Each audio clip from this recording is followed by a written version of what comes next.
ಕೈ ಮುಂದೆ ಕೇಳ್ಕೊಳ್ತಾ ಇದ್ದೀನಿ. 2 ಮಾತು ಮುಗಿಸ್ತಾ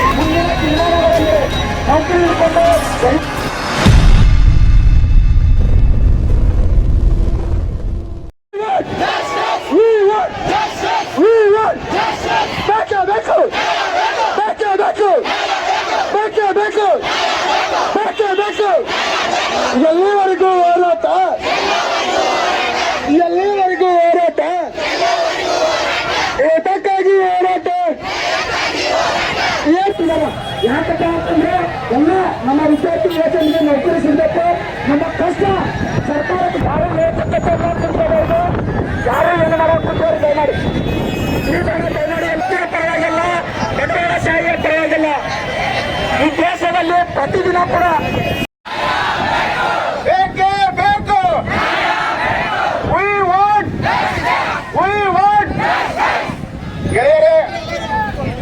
ನಮ್ಮ ತಂದೆ ತಾಯಿಗಳು ನಮ್ಮನ್ನ ಶಾಲೆಗೆ ಕಳಿಸ್ತಕ್ಕಂಥದ್ದು, ನಮ್ಮ ಮಗ ಒಂದು ಸುಭದ್ರವಾಗಿರ್ತಕ್ಕಂಥ ಉದ್ಯೋಗ ಪಡಿಬೇಕು, ನನ್ನ ಕುಟುಂಬಕ್ಕೆ ಆಸರೆ ಆಗಬೇಕು ಅನ್ನೋ ಕಾರಣಕ್ಕಾಗಿ ಎಲ್ಲಿವರೆಗೂ ಕಳಿಸಿರ್ತಾರಪ್ಪ ಅಂತಂದ್ರೆ ನಮ್ಮನ್ನ PUC ಮುಗಿಸಿ, ಡಿಗ್ರಿ ಮುಗಿಸಿ, ನಮ್ಮ ಸ್ನಾತಕೋತ್ತರ ಅಧ್ಯಯನವರೆಗೂ ಕೂಡ ನಮ್ಮ ತಂದೆ ತಾಯಿಗಳು ಬಹಳ ಶ್ರಮ ವಹಿಸಿ ತಮ್ಮ ಎಲ್ಲ ಹೊಟ್ಟೆ ಬಟ್ಟೆಗಳನ್ನ ಕಟ್ಟಿ ನಮಗೆ ಸಾಲಿ ಕಲಿಸಿರ್ತಾರೆ. ಆದ್ರೆ ಸಾಲಿ ಕಲಿಸಿರ್ತಕ್ಕಂಥ ನಮ್ಮಗಳಿಗೆ ಒಂದು ಉದ್ಯೋಗ ಸಿಗಲಿಲ್ಲ ಅಂತಂದ್ರೆ ಸಂಕಟ ಆಗೋದು ನಮ್ಮ ತಂದೆ ತಾಯಿಗಳಿಗೆ, ಸಂಕಟ ಆಗೋದು ನಮ್ಮ ತಂದೆ ತಾಯಿಗಳಿಗೆ, ನಮಗೆ ಲಾಸ್ ಆಗೋದು ನಮ್ಮ ಸಮುದಾಯಕ್ಕೆ ಮತ್ತು ನಮ್ಮ ಕುಟುಂಬಕ್ಕೆ. ಅದನ್ನ ಸರ್ಕಾರಗಳು ಅರಿವಿಲ್ಲ, ಸರ್ಕಾರಗಳು ತಿಳಿದುಕೊಳ್ಳಲ್ಲ ಅಂತಂದ್ರೆ ಇಂಥ ನಾಚಿಕೆಟ್ಟ ಸರ್ಕಾರಗಳು ಎಷ್ಟಿದ್ರೇನು, ಯಾರು ನಾಯಕರಿದ್ರೇನು. ಕೆಳಗಡೆ ನಮ್ಮ ತಂದೆ ತಾಯಿಗಳ ಮುಖವನ್ನು ಒಂದು ಸರಿ ನೆನಪಿಸ್ಕೊಂಡು ಗೊತ್ತಾಗ್ತದೆ. ನಮ್ಮನ್ನ ಕಳಿಸ್ಬೇಕಾದ್ರೆ ಕೋಚಿಂಗ್ ಆಗಿರ್ಬೋದು, ಶಾಲೆಗಾಗಿರ್ಬೋದು, ಅವರು ಒಂದು ಆಸೆ ಇಟ್ಕೊಂಡು ಕಳಿಸಿರ್ತಾರೆ, ನನ್ನ ಮಗನಿಗೂ ಕೂಡ ಒಂದು ಉದ್ಯೋಗ ಸಿಗ್ತದೆ ಅಂತ ಹೇಳಿ. ಆ ಉದ್ಯೋಗ ಸಿಗ್ತದೆ ಅನ್ನೋ ಕಾರಣಕ್ಕಾಗಿ ನಾವು ಒಂದು ಅಧ್ಯಯನ ಮಾಡ್ತಾ ಇರ್ತೀವಿ, ಓದ್ತಿರ್ತೀವಿ, ತರಬೇತಿಯನ್ನು ಪಡಿತಾ ಇರ್ತೀವಿ. ಆದ್ರೆ ತರಬೇತಿ ಪಡೆದ ಸಂದರ್ಭದಲ್ಲಿ ನಮಗೊಂದು ಕಾಲ್ಫಾರ್ಮ್ ಇಲ್ಲ, ಒಂದು ಏನಪ್ಪಾ ಅಂತ ನೇಮಕಾತಿಗೆ ಸಂಬಂಧಪಟ್ಟ ನೋಟಿಫಿಕೇಶನ್ ಇಲ್ಲ ಅಂತಂದ್ರೆ ಇದು ಯಾರಿಗೆ ಅನ್ಯಾಯ ಆಗ್ತದೆಪ್ಪ ಅಂತಂದ್ರೆ ಎಲ್ಲ ಯುವಜನರಿಗೆ ಅನ್ಯಾಯ ಆಗ್ತದೆ, ಎಲ್ರಿಗೂ ಕೂಡ ತೊಂದರೆ ಆಗ್ತದೆ.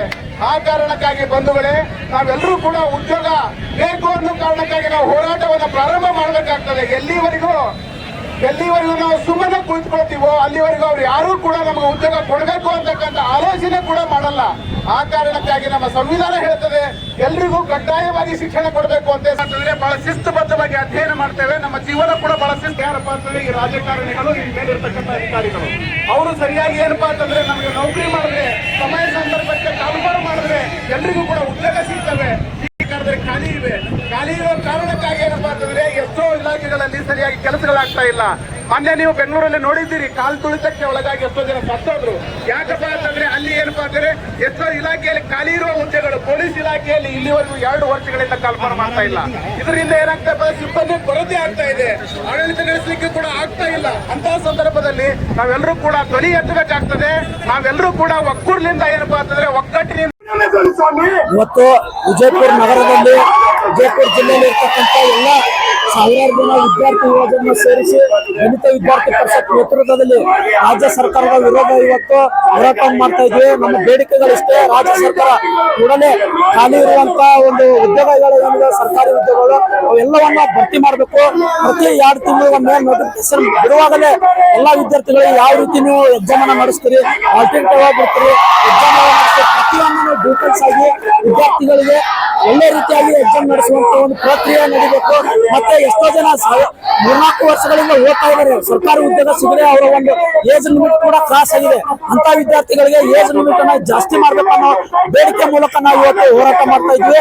ಈ ಹೋರಾಟಕ್ಕೆ ಸ್ಪಂದಿಸಿ ರಾಜ್ಯ ಸರ್ಕಾರ ಇವತ್ತು ನೂರಾರು, ಸಾವಿರಾರು, ಲಕ್ಷಾಂತರ ವಿದ್ಯಾರ್ಥಿಗಳು ಇವತ್ತು ಭವಿಷ್ಯದ ಜೊತೆ ಆಟವಾಡೋದನ್ನ ಬಿಟ್ಟು ಅವರಿಗೆ ಉದ್ಯೋಗಗಳನ್ನು ನೀಡಿ ಅವರ ಭವಿಷ್ಯತ್ತಿಗೆ ಏಳಿಗೆ ಆಗುವಂತ ವಿಚಾರದಲ್ಲಿ ತಾವು ಇರಬೇಕಂತೇಳಿ ನಾವು ಅವರಿಗೆ ಎಚ್ಚರಿಸಲಿಕ್ಕೆ ಇಷ್ಟಪಡ್ತಾ ಇದ್ವಿ. ಮುಂದಿನ ತೀರ್ಮಾನಗಳಲ್ಲಿ ಏನಾದ್ರೂ ಅವರಿಗೆ ನೌಕರಿ ಕೊಡ್ಲಿಲ್ಲಪ್ಪ ಅಂತಂದ್ರೆ ನಾವು ಇನ್ನೂ ದೊಡ್ಡ ಪ್ರಮಾಣದಲ್ಲಿ ವಿಧಾನಸೌಧನ ಮುತ್ತಿಗೆ ಹಾಕುವ ಮೂಲಕ ನಮ್ಮ ಹೋರಾಟವನ್ನ ಆಗ್ರಹಿಸ್ತೀವಿ ಅಂತೇಳಿ, ಇನ್ನೂ ಹೆಚ್ಚಿನ ದೊಡ್ಡ ಹೋರಾಟ ಮಾಡ್ತೀವಿ ಅಂತೇಳಿ ಅವ್ರಿಗೆ ಎಚ್ಚರಿಕೆ ನೀಡ್ತಾ ಇದ್ದೀನಿ. अक्षय कुमार, दलित विद्यार्थी परिषद विजयपुर। यहाँ जमा हुए तमाम विद्यार्थी, औरतें होंगे या मर्द होंगे, तमाम हजरात एक आवाज लेके आए हैं कि उनको उद्योग 2 साल से यहाँ कर्नाटक सरकार में नहीं दे रहे हैं। इसके लिए उद्योग दो बोल के ये जो मांग कर रहे हैं, इसको हमारी कर्नाटक सरकार सुनकर इनकी आवाज को खामोश करने की कोशिश करे और इनको उद्योग दे, क्योंकि उद्योग ना देने से ये उद्योग की आवाज और बढ़ती रहेंगी। इसके लिए हम सरकार से अनुरोध करते हैं कि जल्द से जल्द उद्योग का काम करे और इनको जो इनकी मांग है इनकी पूरी करे। ऐसे हम मेरी आवाज कर्नाटक सरकार से है। जय हिंद, जय कर्नाटक। ಯಾವುದೇ ಒಂದು ಸರ್ಕಾರಿ ಹುದ್ದೆಗಳನ್ನ ತಗೋಬೇಕಂದ್ರೆ ಸೆಕೆಂಡ್ ಪಿ ಮೇಲೆ ಜಾಸ್ತಿ ಯಾವ್ದು ಕಾಲ್ಫರ್ಮ್ ಆಗಲ್ಲ. ಪ್ರತಿಯೊಂದು ಎಕ್ಸಾಮ್ಗೂ ಡಿಗ್ರಿ ಬೇಕಂತಾರೆ. ಡಿಗ್ರಿ ಮುಗಿಸಿ ಬರೋಷ್ಟಿಗೆ ಕೆಲವೊಬ್ಬರಿಗೆ 21, 22 ಆಗುತ್ತೆ. ಇನ್ನೊಬ್ಬರಿಗೆ ಕೆಲವೊಂದ್ಸಲ ಮನೆ ಪರಿಸ್ಥಿತಿ ಸರಿ ಇರ್ಲಿಲ್ಲ ಅಂದ್ರೆ 25, 26 ವರ್ಷ ಹೋಗುತ್ತೆ. ಅದೇ ಡಿಗ್ರಿ ಮುಗಿಸಿ ಎಕ್ಸಾಮ್ಗೆ ಅಪ್ಲಿಕೇಶನ್ ಹಾಕ್ಬೇಕಂದ್ರೆ ಮತ್ತೆ 1-2 ವರ್ಷ ಹೋಗುತ್ತೆ. ಅಪ್ಲಿಕೇಶನ್ ಹಾಕಿ ನೋಟಿಫಿಕೇಶನ್ ಬಂದ ಮೇಲೆ ಆಮೇಲೆ ನಂತರ ಮಾಡ್ಬೇಕಂದ್ರೆ ಆ ಕಾಲ್ಫರ್ಮ್ ಮಾಡಕ್ 5-6 ವರ್ಷ ಹೋದ್ಮೇಲೆ ಅನ್ಕೋತನ ಅವ್ರ ವಯಸ್ಸೇ ಮುಗ್ದಿರುತ್ತೆ. ಆ ಕಡೆ ಜಾಬು ಇಲ್ಲ, ಈ ಕಡೆ ಡಿಗ್ರಿ ಮುಗಿಸಿ ಮತ್ತೆ ಯಾವ ಕಡೆ ಹೋಗ್ಬೇಕಂದ್ರೆ ಬೇರೆ ಕಡೆ ಕೆಲಸ ಕೊಡಲ್ಲ. ಕೂಲಿ ಮಾಡ್ಬೇಕಂದ್ರೆ 500 ರೂಪಾಯಿನ ದಿನಕ್ಕೆ ಕೊಡಲ್ಲ. ಅಂತ ಬಡವ್ರ ಮಕ್ಕಳು ಎಲ್ಲಿ ಹೋಗ್ಬೇಕಂತ ಲಾಸ್ಟ್ ಗೊತ್ತಾಗಲ್ದೆ ಎಷ್ಟೋ ಕಡೆ ಆತ್ಮಹತ್ಯೆ ಆಗ್ತಾ ಇವೆ. ಅದು ಆತ್ಮಹತ್ಯೆ ಆದ್ಮೇಲೆ ತಮ್ಮ ತಪ್ಪನ್ನ ಮುಚ್ಚಾಕಕ್ಕೆ ನೂರಾರು ಕಾರಣಗಳು ಹೇಳ್ತಾರೆ. ಆಮೇಲೆ ಎಜುಕೇಶನ್ ಕರೆಕ್ಟ್ ಆಗಿ ಕೊಡಂದ್ರೆ ಅದು ಕೊಡಂಗಿಲ್ಲ. ಎಷ್ಟೋ ಸರ್ಕಾರಿ ಶಾಲೆಗಳು ಮುಚ್ಚಿ ಹೋಗಿವೆ. ಒಂದಕ್ಕೆ ಅನುದಾನ ಕೊಡಂದ್ರೆ ಆ ಅನುದಾನ 1 ಕೋಟಿ ಆಗಿದ್ರೆ ಅದು ಬರೋವರೆಗೆ 10 ರೂಪಾಯಿಗೆ ಬಂದ್ ನಿಲ್ಲುತ್ತೆ. ಯಾವುದೇ ಒಂದು ಎಷ್ಟೋ ಶಾಲೆಗಳಲ್ಲಿ ಸರ್ಕಾರಿ ಶಾಲೆಯಲ್ಲಿ ನೋಡಿದಾಗ ಅಲ್ಲಿ ಒಂದು ಆಫೀಸ್ ರೂಮ್ ದಾಗೆ ಸಿಸಿ ಕ್ಯಾಮ್ರಾ ಇಲ್ಲ. ಅದೇ ರೀತಿ ಎಜುಕೇಶನ್ ಯಾವ ಲೆವೆಲ್ಗೆ ಹೋಗಿದೆ ಅಂದ್ರೆ ಅದಕ್ಕೆ ವ್ಯಾಲ್ಯೂನೇ ಇಲ್ಲ. ಪ್ರತಿಯೊಬ್ರು ಏನೇನೋ ಮಾಡ್ಕೊತ ಹೋಗ್ತಾರೆ, ಅನುದಾನ ಯಾವ್ದು ಬರಲ್ಲ ಕರೆಕ್ಟ್ ಆಗಿ. ಆಮೇಲೆ ನೌಕರಿ ಇಡ್ಬೇಕಂದ್ರೆ 5-6 ವರ್ಷಕ್ಕೆ ನೋಟಿಫಿಕೇಶನ್ ಆದ್ರೆ ಅನ್ಕೋತ ವಯಸ್ಸೇ ಮೀರಿ ಹೋಗಿರುತ್ತೆ. ಅವಾಗ ಏನ್ ಮಾಡ್ಬೇಕು? ಕೆಲವೊಂದು ಎಕ್ಸಾಮ್ ನೋಟಿಫಿಕೇಶನ್ ಮೊನ್ನೆ ಆಗಿದ್ದು, ಆದ್ರೆ ಒಳ ಮೀಸಲಾತಿ ಸಲುವಾಗಿ ಮತ್ತೆ ಅದನ್ನ ಕ್ಯಾನ್ಸಲ್ ಮಾಡಿಬಿಟ್ಟಿದ್ದಾರೆ. ಅದೇ ರೀತಿ ಬಡವರ ಮಕ್ಳು ಇರ್ತಾರೆ, ಅಪ್ಲಿಕೇಶನ್ ಹಾಕೋದಕ್ಕೆ ಎಷ್ಟೋ ಜನರ ಕಡೆ ದುಡ್ಡು ಇರಲ್ಲ. 500 ರೂಪಾಯಿ 600 ರೂಪಾಯಿ ಸಾಲ ಮಾಡಿದ್ ನಾವು ನೋಡಿದ್ವಿ. ಅಂತ ಮಕ್ಕಳು ಇನ್ನೊಮ್ಮೆ ಅಪ್ಲಿಕೇಶನ್ ಹಾಕಿ ಬರೀತಾನ ಅಂದ್ರೆ ಕೆಲವೊಂದ್ಸಲ ಮನೆ ಪರಿಸ್ಥಿತಿ ಸರಿ ಇಲ್ಲದೆ 2ನೇ ಸಲ ಬಿಟ್ಟು ಬಿಡ್ತಾರೆ. ಮತ್ತೆ 3ನೇ ಸಲ ನೋಟಿಫಿಕೇಶನ್ ಬರ್ಬೇಕಂದ್ರೆ ಮತ್ತೆ 5-6 ವರ್ಷ ಅನ್ಕೋತನ ಅವ್ರು 40 ವರ್ಷ ಅಲ್ಲೇ ಹೋಗಿರುತ್ತೆ. ಮುಂದೆ ಮದ್ವೆನೂ ಇಲ್ಲ, ನೌಕರಿನೂ ಇಲ್ಲ. ಈ ರೀತಿ ಮಾಡಿದ್ರೆ ಹೇಗೆ? ರಾಜ್ಯ ಸರ್ಕಾರ ಈಗಲೇ ಎಚ್ಚೆತ್ತುಕೊಳ್ಳಬೇಕು. ಇದು ಗೃಹಲಕ್ಷ್ಮಿ, ಗೃಹ ಜ್ಯೋತಿ ಇದೆಲ್ಲ ಫ್ರೀ ಆಗಿ ಕೊಡೋಕ್ಕಿಂತ 1ನೇತೆ ಹಿಡಿದು 12ನೇ ತನ ಪ್ರತಿಯೊಬ್ಬರ ರೈತರ ಬಡ ಮಕ್ಕಳಿಗೆ, ಎಲ್ಲರಿಗೂ ಹೇಳ್ತಾ ಇಲ್ಲ, ಬಡ ಮಕ್ಕಳಿಗೆ ಪ್ರತಿಯೊಬ್ಬರಿಗೂ ಶಿಕ್ಷಣ ಕೊಡಬೇಕು. ಡಿಗ್ರಿ ಎಷ್ಟೋ ಜನಕ್ಕೆ ಶಿಕ್ಷಕರಾಗಬೇಕಂತ ಆಸೆ, ಬೇಡ ಸೀಟ್ ಸಿಗ್ತಾ ಇಲ್ಲ, ಅವ್ರಿಗೂ ಸಹ ಬೇಡ ಫ್ರೀ ಮಾಡಿ ಕೊಡ್ಬೇಕಂದ್ರೆ ಇದು ನಮ್ಮ ವಿನಂತಿ, ಕಳಕಳಿಯ ವಿನಂತಿ ರಾಜ್ಯ ಸರ್ಕಾರಕ್ಕೆ. ನನ್ನ ಹೆಸರು ಪ್ರಜ್ಞಾ ಮಗರ್. ಎಷ್ಟೋ ಬಡ ಮಕ್ಕಳು ಊರ್ ಬಿಟ್ಕೇಶಿ ಇಲ್ಲಿ ಬಂದು ಕೆಲಸ ಮಾಡ್ಕೋತಾ ಕೂತಿರ್ತಾರ, ಓದ್ಬೇಕಂತ ಬಂದಿರ್ತಾರ.